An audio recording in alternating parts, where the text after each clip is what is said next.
Prince Harry and Meghan Markle are on edge. Harry and Meghan stepped out separately in New York, going their separate ways. Harry went one way, Meghan went the other way. I mean, it was not a huge surprise. Meghan Markle standing there preaching about children's safety online is like Harvey Weinstein advocating for women's rights. An insider from the Humanitarian Awards just leaked something no one saw coming.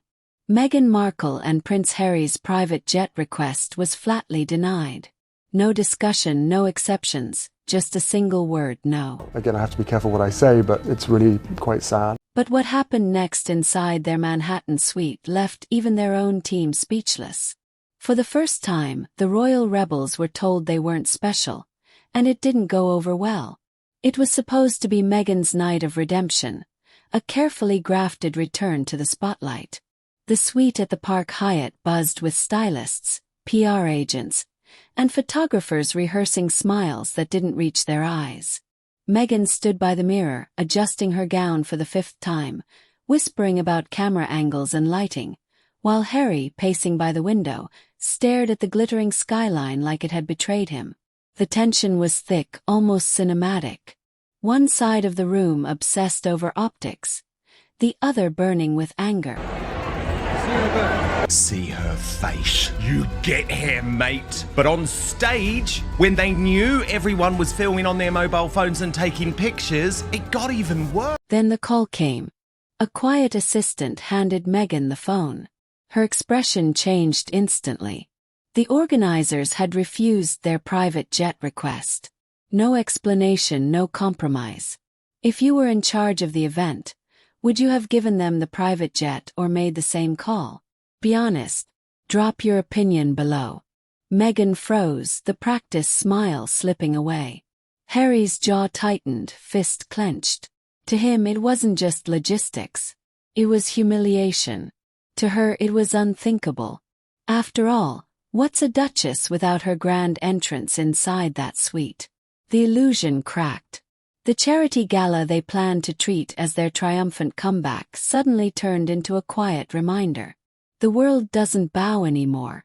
But that was only the beginning. The official story was simple.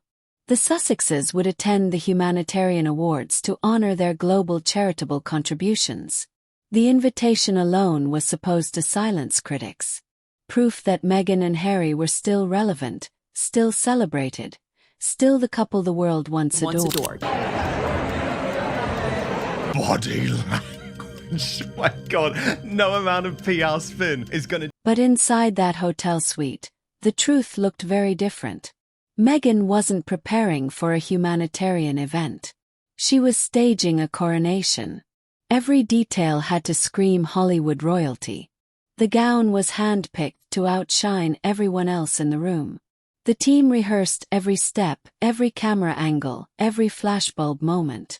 For Meghan, humility was just another aesthetic. The biggest absurdity of this whole thing was just how over-the-top perfect everything has to be around. One she wore when it matched the dress code. Harry watched from across the room, arms folded, jaw locked. The same man who once said he wanted a simpler life now found himself buried under his wife's brand strategy. When she asked if the lighting was flattering enough, he didn't answer. When she reminded him to smile naturally, he didn't look up. He'd played the part for years and he was tired. Behind closed doors, their dynamic wasn't partnership. It was pressure. Meghan chasing applause that never came.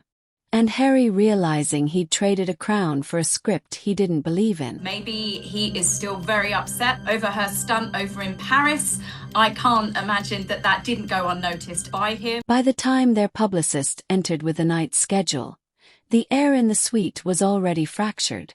Meghan spoke in sound bites. Harry muttered under his breath. Their smiles had become masks, polished, empty and cracking. And then came her line. The one that made him finally lose his composure. Tonight, she said, we remind them who we are. Harry's voice cut through the room, low, bitter, unfiltered. No, Meghan, they already know who we are. That's the problem. In that moment, the royal fairy tale didn't just dim, it burned. But the night hadn't even begun. When the news broke inside that Manhattan suite, it wasn't just a logistical setback. It was a mirror.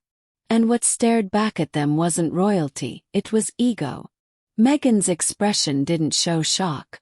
It showed disbelief. The kind of disbelief only someone used to endless approval could feel. The rejection wasn't about the jet. It was about the realization that her name no longer guaranteed a yes. In the span of a few minutes, the perfectly curated illusion began to crumble. Assistants froze. Stylists looked away, and the woman who once commanded red carpets suddenly looked like she was standing on one that had been rolled back. Simmering tension between the duplicitous Duke and his facelift-enhanced wife. Here's the red carpet arrival. Hey, Harry, what are you upstairs? Harry, what are you doing upstairs? Harry's fury burned differently. It wasn't theatrical. It was silent, simmering. Every flashbulb, every speech, every orchestrated headline that had once felt like purpose now felt like parody. He had fled one palace only to build another.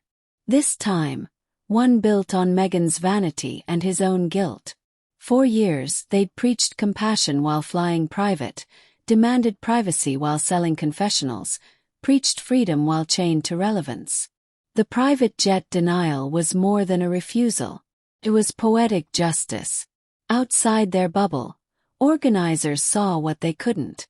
A pair who turned philanthropy into performance, sincerity into strategy. They weren't denied because they were unsafe. They were denied because they become the contradiction the event wanted to avoid. In that hotel room, silence did what the tabloids never could. It exposed them. Two people addicted to attention, stripped of their script, no photographers, no red carpet, no curated sympathy. Just two ex-royals watching their myth collapse under its own weight. And while Meghan tried to rebuild the fantasy with another phone call, another demand, Harry finally understood what the world already knew. They weren't victims anymore. They were the spectacle. And this time, no palace or PR team could save them. Children, Archie and Lily, are just 6 and 4 years old. Luckily, still too young for social media, but we know that day is coming. Now, Meghan, the actress, of course, had to stick to the script. And so we had the hilarious, she's trying to talk about the need to protect children from social media, even though she's pimping out her own children wherever she can, causing these tensions. The private jet denial wasn't a scheduling issue. It was a statement deliberate, calculated, and louder than any tabloid headline. For years, Meghan and Harry had lived inside their own narrative. The misunderstood royals, the self-exiled saviors, the couple too authentic for the institution they abandoned. But that story depended on one thing: people still believing they were different. When the humanitarian awards refused their request, that illusion shattered.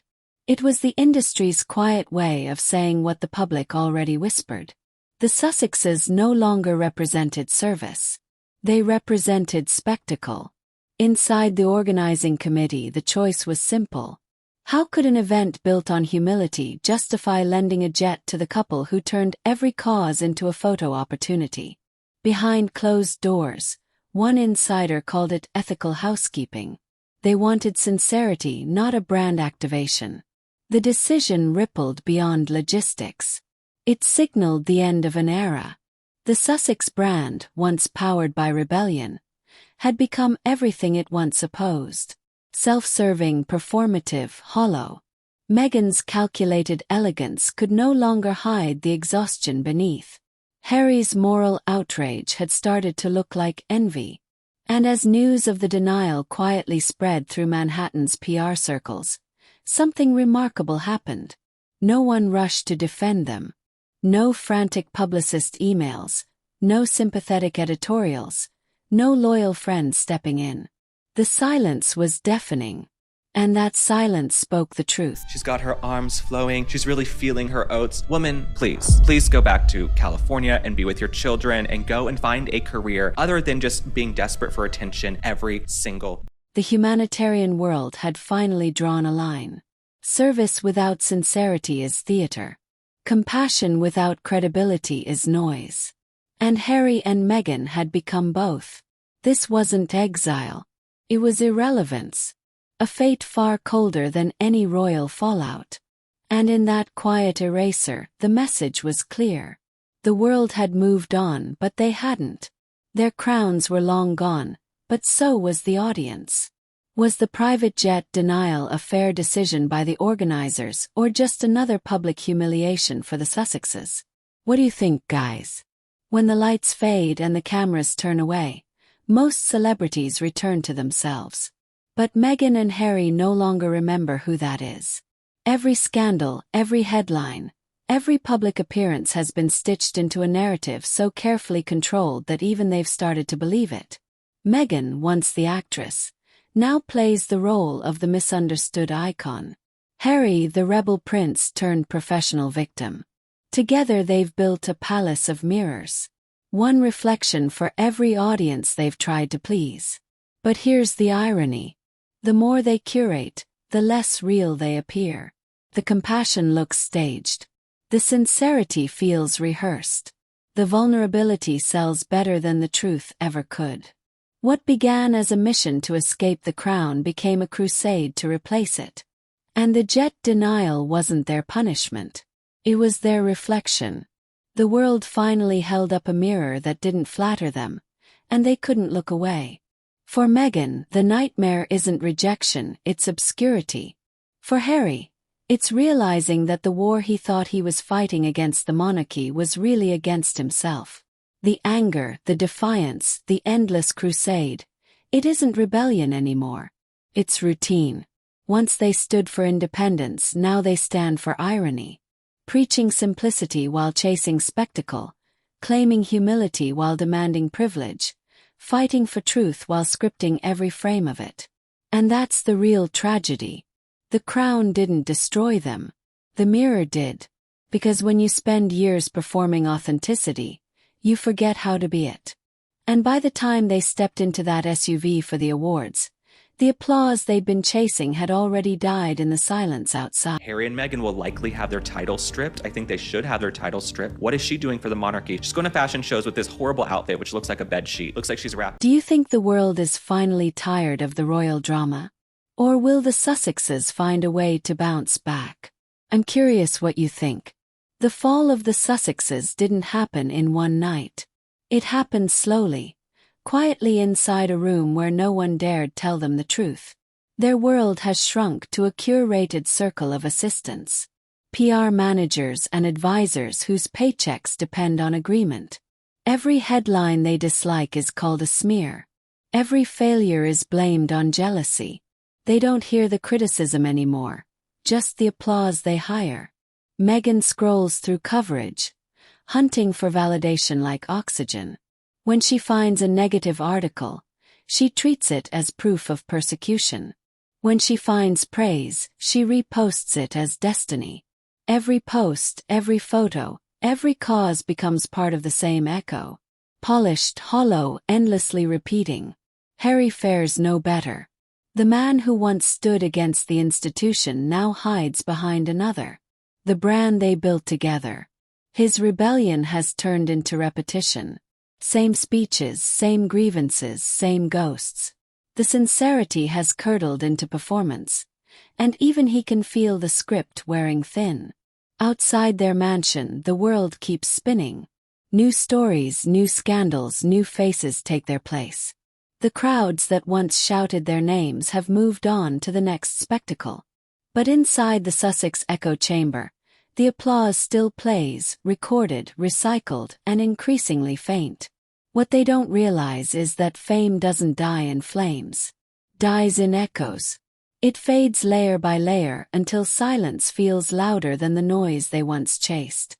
And that silence is here, not imposed by the palace, not engineered by the press, but created by their own refusal to step out of the mirror and face the world as it really is. Because in the end, the Sussex story isn't about betrayal or bravery. It's about two people who mistook their own reflection for relevance. When the night finally arrived, New York moved, as it always does, fast, indifferent, unforgiving. The New York Times are finally realizing actually his wife might be a disaster tourist, but he is a disaster when it comes to charity, especially African charity, because he doesn't actually give a damn. For years and years and years, he used Africa because it was good for his people. The humanitarian awards began without delay. The red carpet rolled, the cameras flashed, and the Sussexes were nowhere to be seen. No jet sweeping through the skyline, no grand entrance, no curated spectacle, just a black SUV pulling quietly to the curb. Unannounced, unnoticed, unimportant. Inside the venue, the organizers smiled politely. The photographers looked past them, and the crowd barely stirred. For the first time in years, Meghan and Harry walked into a room that didn't revolve around them. No lens turned, no whispers followed. Their presence, once a command, had become an afterthought. The irony was surgical. They'd come to celebrate compassion. Yet the only thing people felt toward them now was fatigue. The glamour looked forced. The smiles rehearsed, the aura gone. What had been built on rebellion and sympathy had curdled into arrogance and performance. And everyone could see it. Meghan's eyes scanned the room for cameras that weren't pointed her way. Harry stood beside her, expression blank, posture stiff. The prince, who had escaped the palace, only to find another cage built by his own choices. The silence between them said what headlines never could. They weren't feared, admired, or envied anymore. They were pied. As speeches began, applause echoed for causes greater than celebrity. Their names weren't mentioned, their legacy not invoked. The humanitarian spotlight had moved on, and for once, it didn't look back. When they left, the city didn't notice. The streets were wet with rain. Their SUV disappeared into traffic, and the night swallowed them whole. Two silhouettes fading into a skyline that no longer cared. The denial of a private jet wasn't just logistics. It was symbolism. It marked the end of illusion, the death of entitlement, and the quiet burial of the Sussex myth. Maybe they'll tell the story differently. Maybe they'll spin it as injustice or envy or bad luck. But the truth is simpler. The world stopped clapping. You're watching Star Spotlight, where the truth hides between the headlines.